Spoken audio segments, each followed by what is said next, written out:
Netflix, c'est la plateforme de streaming numéro 1 dans le monde. C'est devenu un studio de cinéma majeur. Ils ont des budgets astronomiques, des méga stars d'Hollywood, ils ont tout pour réussir. Et pourtant, la plupart de leurs productions tombent dans l'oubli moins d'une semaine après leur sortie.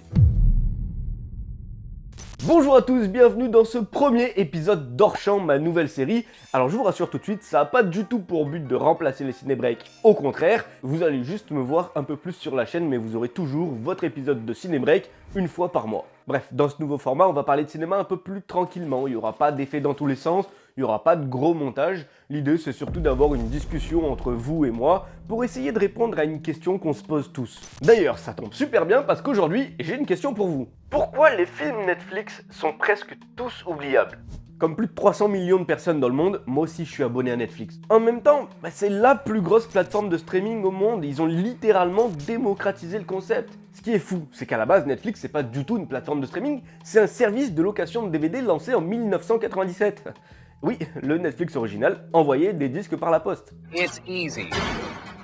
En 2007, ils lancent leur plateforme de streaming, mais c'est surtout en 2013 que la société prendra un tournant avec House of Cards, leur premier gros succès en tant que production originale. C'est là que Netflix commence petit à petit à se faire une place parmi les grands studios de production majeurs, de séries en tout cas, parce que pour les films, il faudra encore attendre 2 ans pour qu'ils lâchent leur premier long métrage en octobre 2015. Vous le connaissez peut-être pas, mais ce film c'est Beast of No Nation avec Idris Elba et réalisé par Cary Fukunaga, qui sera plus tard à la barre de James Bond Mourir peut attendre. Donc déjà, il faut quand même remettre les choses en perspective, comme studio de cinéma, Netflix est jeune. Ils produisent des films depuis quoi, une dizaine d'années. Disney et Warner, eux, ont plus de 100 ans, quand Paramount et Universal ont dépassé les 110 ans. En gros, Netflix c'est encore le petit nouveau, sauf qu'ils jouent déjà dans la cour des grands. Et surtout, ils ont une vision du cinéma totalement différente, parce que la plupart de leurs films, ils vont pas sortir en salle. Ce qui veut dire que pour les visionner, pour voir la dernière grosse production Netflix, il va falloir vous abonner à leur plateforme. D'ailleurs, au moment où Netflix se fait une place parmi les grands, le monde du cinéma tremble littéralement. Les plateformes de streaming se répandent plus vite que le Covid.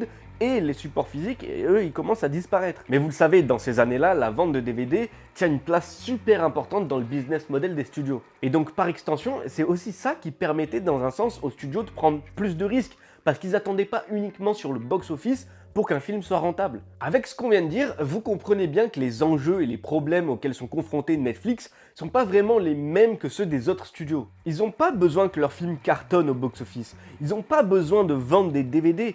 Eux, ce qu'ils veulent, c'est seulement que vous restiez abonné. Enfin, que vous restiez abonné, mais aussi que vous regardiez maintenant, parce que grâce à l'intégration des publicités, le temps qui est passé sur la plateforme devient encore plus important pour eux. Sauf que pour ça, il faut bien avoir du contenu que vous puissiez regarder. Donc ils doivent produire.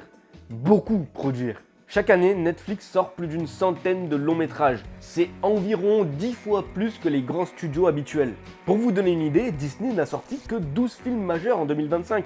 On est quand même très loin des quasi 100 films Netflix original sortis la même année. Vous commencez sûrement à voir où je veux en venir.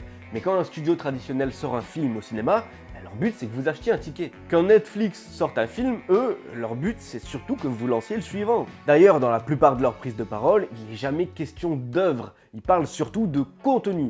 Et ce mot est tout sauf anodin. Le contenu, si j'ouvre le dictionnaire, ça se définit comme un ensemble de connaissances ou d'informations mises à la disposition d'un public. Un ensemble, donc pas une œuvre unique. Pas un événement. Alors attention, je tiens à préciser quand même que je suis pas du tout en train de tirer sur Netflix et de dire qu'ils font pas de cinéma, c'est pas vrai. Ils ont des super séries et ils ont aussi produit des très très bons films qui n'auraient jamais pu exister dans le circuit traditionnel. Ils ont des beaux projets, ils ont des très grands artistes extrêmement talentueux, mais en règle générale, leur forme même les oblige à industrialiser leur production. Donc on a des scripts simplifiés, on a une mise en scène assez simpliste aussi, on a des délais de production ultra serrés et très peu de marketing sur leurs films, et en même temps, ils n'ont pas vraiment le choix, parce que leur plateforme, elle doit manger tout le temps. Quand vous allez voir un film au cinéma, vous faites un effort, vous vous déplacez, vous payez 15 balles pour une séance et 10 balles pour du popcorn. Donc évidemment, vous savourez le moment, vous n'êtes pas en train de faire 50 000 choses pendant que vous regardez le film. Donc les studios peuvent se permettre de faire de l'art, des œuvres qui demanderont votre attention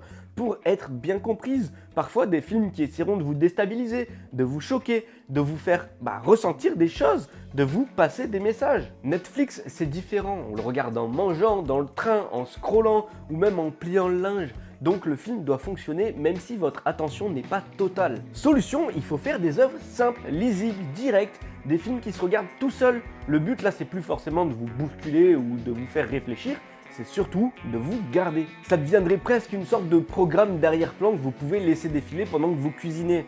Et d'ailleurs, l'un des exemples les plus représentatifs de ce symptôme, selon moi, c'est Red Notice. Sur le papier, c'est gigantesque, hein. On a Dwayne Johnson, Ryan Reynolds, Gal Gadot, 3 des plus grosses stars du moment, réunis dans un film de casse international avec un budget de 200 millions de dollars. C'est typiquement le genre de film où quand tu y pitches, tu te dis « Ah ouais, ça va pas du tout être le film de l'année, mais au moins on va s'amuser. » Et finalement, même pas.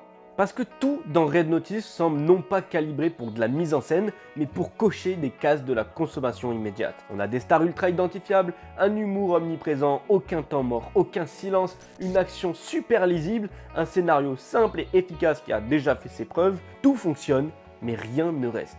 Essayez juste de vous rappeler un plan du film, une scène, un mouvement de caméra. Tu le regardes, tu comprends tout. T'es jamais choqué, jamais perdu, jamais vraiment émerveillé non plus, hein. En fait, c'est du cinéma transformé en yaourt à boire. Et c'est ok, parce que c'est aussi ça le cinéma, on n'est pas là pour révolutionner l'art ou tenir des propos métaphysiques dans chaque film. Moi le premier, quand je rentre d'une longue journée de travail et que je viens de finir d'écrire mon prochain ciné-break sur Waterworld, j'ai pas forcément envie de regarder 2001 l'Odyssée de l'espace. Même si ce film est un chef-d'œuvre absolu. Je vous en supplie, regardez-le. Mais il faut bien avouer que c'est le genre d'œuvre qui demande quand même d'être dans un bon mood, hein. Il faut le regarder dans les bonnes conditions. Là où Red Notice, il n'y a pas forcément besoin de conditions particulières. D'ailleurs, vous avez peut-être tilté, mais on vient aussi de toucher du doigt un autre sujet très important. Les films doivent être compatibles. Mais compatibles à quoi exactement ? À tous les supports sur lesquels vous allez ouvrir l'application Netflix pour lancer un film.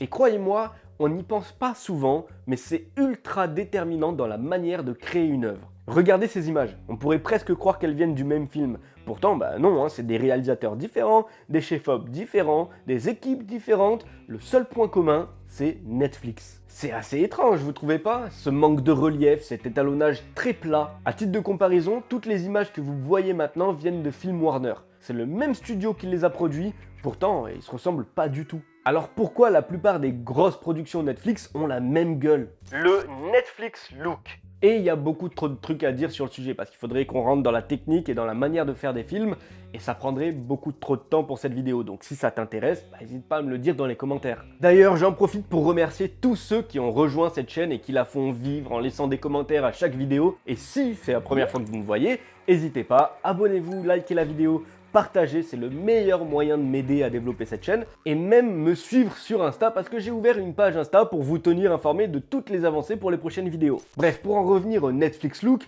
pour moi, on devrait plutôt parler du streaming look en fait. Et il y a une vraie raison à son existence. Le film doit pouvoir être vu sur tous les supports. Téléphone, télé, tablette, écran OLED, même le vieux LCD du salon de mamie, il faut que ça marche partout. Du coup, les films destinés au streaming cherchent une image plus lisible, moins de contraste, moins d'ombre bouchée, des visages toujours visibles et une colorimétrie plus homogène. Il faut que même dans le train, avec la lumière du soleil qui vient taper sur l'écran de l'iPhone et une connexion éclatée, tu puisses quand même comprendre ce qui se passe à l'image. C'est pas un hasard si Netflix impose des règles très strictes sur les formats à utiliser pour le contenu destiné à leur plateforme. Il y a une liste de caméras approuvées, une utilisation obligatoire de caméras numériques, pas de pellicule pour Netflix, même si c'est arrivé quelques fois, mais en règle générale, pas de pellicule, des délais ultra serrés pour la post-prod et des modes de stockage et de capture ultra spécifiques. Et ils font pas ça au pif, vous savez, c'est Netflix quand même, ils sont assez intelligents.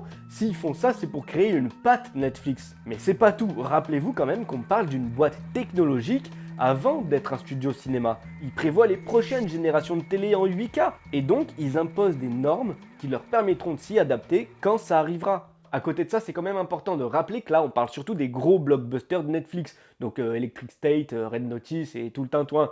Mais en réalité, à côté, ils ont aussi permis à des grands réalisateurs de réaliser des films géniaux qui n'auraient pas forcément été financés par d'autres studios. Plusieurs d'entre eux ont d'ailleurs parlé d'une approche parfois plus légère dans le développement, moins de projections test, moins d'ingérence du studio et davantage de liberté pour l'équipe créative. Sur le papier, ça peut paraître génial de ne pas venir emmerder ses créateurs, parce qu'on déteste tous ce producteur relou qui vient découper ton film.